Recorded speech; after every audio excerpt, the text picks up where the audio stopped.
मुज़ाकरात तो इमरान खान साहब कहते हैं करने चाहिए, बड़ी अच्छी बात है, लेकिन हुकूमत ये बताए कि उसके बाद इख्तियारात हैं, क्या वो इमरान खान साहब की मुलाकात भी करवा सकते हैं मुज़ाकराती टीम से? तो वो नहीं करवा सकते, उनके पास तो इख्तियारात ही नहीं है। जब उनके पास इख्तियारात नहीं है तो मुज़ाकरात क्या करवाएंगे?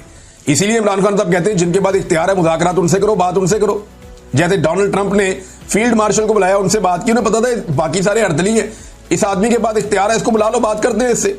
इसी तरह इमरान खान भी यही कहता है कि भाई जिस आदमी के पास इख्तियार है, जिसके पास सारा कंट्रोल है, उसको बुलाओ, बिठाओ, उसके साथ बात करो कि भाई क्या करना है, अब मुल्क को कैसे आगे लेकर चलना है। बेड़ा गर्क हो गया हर चीज का, और बेड़ा गर्क कैसे हुआ है मैं आपको बाद में बताता हूं। ये लफ्ज आप याद रखिएगा कि बेड़ा गर्क हो गया, मैंने आपसे कहा। आगे आप ये देखें कि तहरीक इंसाफ तहरीक चलाने के लिए जो आपको ग्राउंड पे चीजें चाहिए होती हैं वो सारी मुकम्मल है। इस वक्त बदतरीन महंगाई है, खौफनाक बजट हुकूमत ने पेश किया है IMF का दिया हुआ, जिसने लोगों की कमर तोड़ दी है। अमीर आदमी के लिए आसानियां पैदा की जा रही हैं, गरीब आदमी जिनकी तादाद बहुत ज्यादा है उनके लिए मुश्किलात पैदा की जा रही हैं। पाकिस्तान तकरीबन आधे पाकिस्तानी इस वक्त गुर्बत की लकीर से नीचे चले गए हैं। किसान मुकम्मल तौर पर तबाह हो चुका है, बेरोजगारी अपने उरूज पे है, 6% वाली बेरोजगारी 22% पे पहुंच गई है। मईशत तबाही के दहाने पर खड़ी है, बल्कि तबाह हो चुकी है। बैड गवर्नेंस पाकिस्तान में अपनी जगह पे है। हुकूमत की मकबूलियत इतनी जमीन बोस हो गई है कि अब ये लैट्रिनों के ऊपर और हर चीज के ऊपर अपना नाम लिखवाते हैं, अपनी शक्ल छपवाते हैं। अपोजिशन जो है वो इस वक्त मकबूल है, इमरान खान साहब की मकबूलियत का तोती बोलता है। ये फौज ने सर्वे करवाया अली अमीन के मुताबिक, उसमें इमरान खान साहब की मकबूलियत 88% आई है। अब बस एक मोमेंटम बनाने की जरूरत है। ये सारे लोग छिड़े हुए हैं, बहुत परेशान हैं, बहुत इस हुकूमत से खाइफ हैं। इन लोगों के अंदर एक मोमेंटम बनाने की जरूरत है तहरीक का, और फिर ये तहरीक खड़ी हो जाएगी। और इस दफा तहरीक ऐसी नहीं है कि सबने जाना है इस्लामाबाद की तरफ। आप सारे इस्लामाबाद की तरफ जाते हैं, रस्ते में 50,000 पुलिस वाले इस्तेमाल होते हैं तो वो रोक लेते हैं। अब अपने अपने शहरों में, अपने अपने इलाकों में, अपनी अपनी जगहों पे अगर मुल्क को बंद किया जाएगा तो बड़ी मुसीबत बन जाएगी इस हुकूमत के लिए। अच्छा, इस मोमेंटम को बनने से पहले तोड़ना एक वजह और भी है कि जरूरी है। देखिए 29 नवंबर 2025 को आर्मी चीफ के 3 साल मुकम्मल हो रहे हैं। उसूलन इस तारीख को एक आर्मी चीफ रिटायर हो जाता है, लेकिन इन्होंने 2 साल की एक्सटेंशन ली हुई है। तो आर्मी चीफ चाहेंगे कि 29 नवंबर 2025 तक की तारीख जो है वो पुरसकून अंदाज में गुजर जाए। इस डेट से पहले मुल्क में कोई एहतजाजी तहरीक या कोई ऐसी अनइवन चीजें ना हो जिनकी वजह से ये मामला छिड़ जाए। लिहाजा वो ये चाहेंगे कि बिल्कुल पुरसकून अंदाज में 29 नवंबर 2025 का दिन गुजर जाए, और उसके बाद वो 2 साल के लिए दोबारा उनकी एक्सटेंशन हो जाएगी। तो इस सूरत हाल में जो है वो फिर बाद में तहरीक चलती है तो देखेंगे क्या होगा, लेकिन वो चाहेंगे कि ये वक्त गुजर जाए, और इसके लिए कोशिश अब की जा रही है। और कभी मुज़ाकरात, कभी बैकडोर चैनल, कभी ये वाली कहानी, कभी ट्रक की बत्ती। तो ये सारी ट्रक की बत्तियां इससे पहले भी हमने ऐसी बहुत देखी हैं। इमरान खान साहब को तो बहुत दफा ऑप्शन दिए गए, यानी अब उन्हें क्या ऑप्शन दिया जाएगा। आमिर डोगर साहब ने जो इंकशाफ किया था वो ये देखें आप। आमिर डोगर साहब हैं, ये हामिद मीर साहब के प्रोग्राम में इंकशाफ कर रहे थे कि इमरान खान को जिस दिन गिरफ्तार किया गया उससे एक दिन पहले इमरान खान के पास कुछ लोग भेजे गए थे कि आपको सुबह गिरफ्तार कर दिया जाएगा, अगर आप मुल्क से जाना चाहते हैं तो लाहौर एयरपोर्ट पर जहाज खड़ा है, आप दुनिया में जहां जाना चाहते हैं जा सकते हैं। मगर इमरान खान ने बैरून मुल्क जाने से इनकार कर दिया। आमिर डोगर कहते हैं कि इमरान खान को बार बार मुल्क से बाहर जाने का कहा गया। जब वो जेल में चले गए तब भी उन्हें मुल्क से बाहर जाने का कहा गया। उन्हें यह भी कहा गया कि आप हाउस अरेस्ट हो जाएं, लेकिन इमरान खान साहब ने किसी किस्म की डील नहीं ली।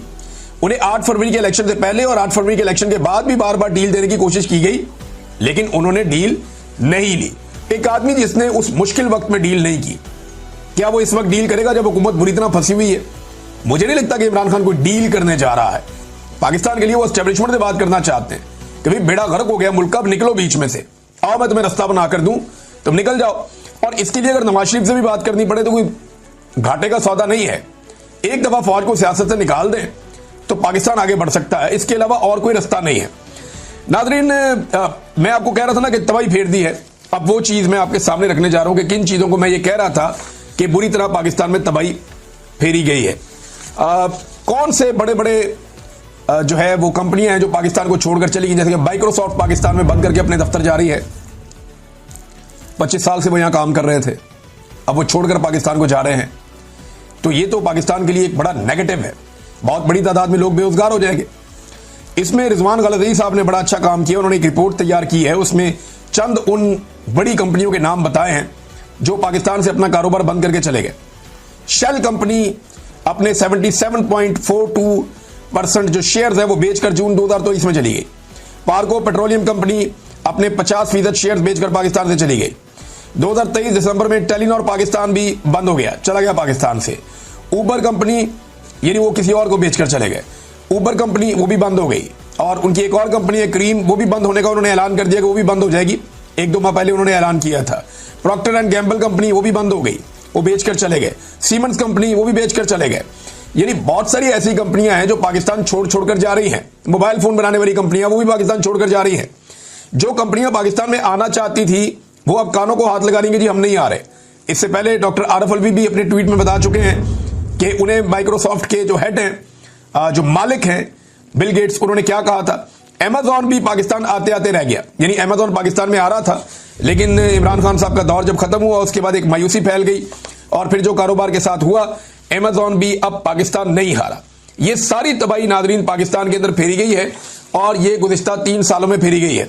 शब्बर जैदी साहब का एक बयान बड़ा जबरदस्त तरीके से गर्दिश कर रहा है, वो बयान मैं आपके सामने रखता हूं और बहुत सारे लोगों ने इसको ट्वीट किया। साबिर शाकिर साहब के ट्विटर से मैं पढ़ के समझता हूं और बहुत सारे लोगों ने इसको ट्वीट किया है। उन्होंने कहा, मैंने इमरान खान और जनरल बाजवा को कहा कि ये हमारे अपने इदारे FBR में बहुत से लोग करप्शन में मुलव्वस हैं, तो इमरान खान ने फौरन मुझे कहा कि इन सबको निकाल दो, लेकिन बाजवा ने मुझे निकाल दिया।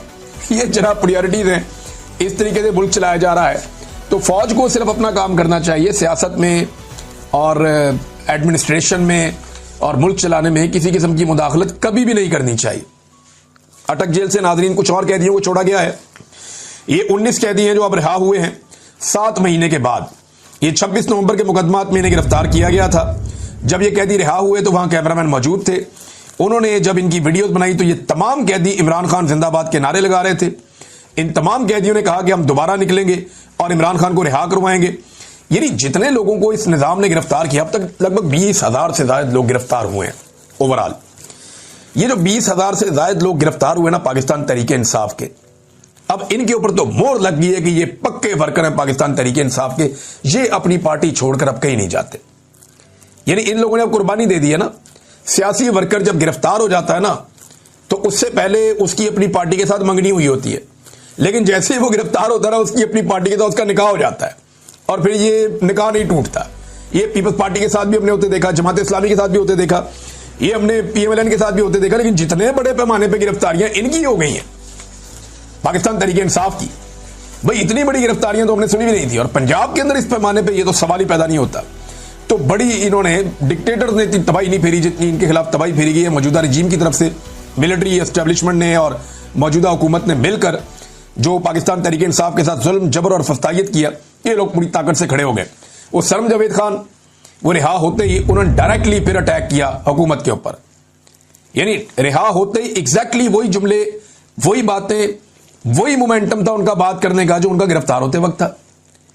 अब एक लड़की है सरम जावेद खान और एक बड़ी उम्र की खातून है मरियम नवाज शरीफ। अब मरियम नवाज जो है, आपको गौर करें ना, जरा पीछे जाए आप, जरा सी तकलीफ आती थी तो 4-4 महीने 3-3 महीने उनका ट्विटर ही बंद हो जाता था। 4-4 3-3 महीने मरियम नवाज का कोई स्टेटमेंट ही नहीं आता था। जरा सी मुसीबत आती थी तो ये कंप्रोमाइज कर देते थे, डर जाते थे, खौफजदा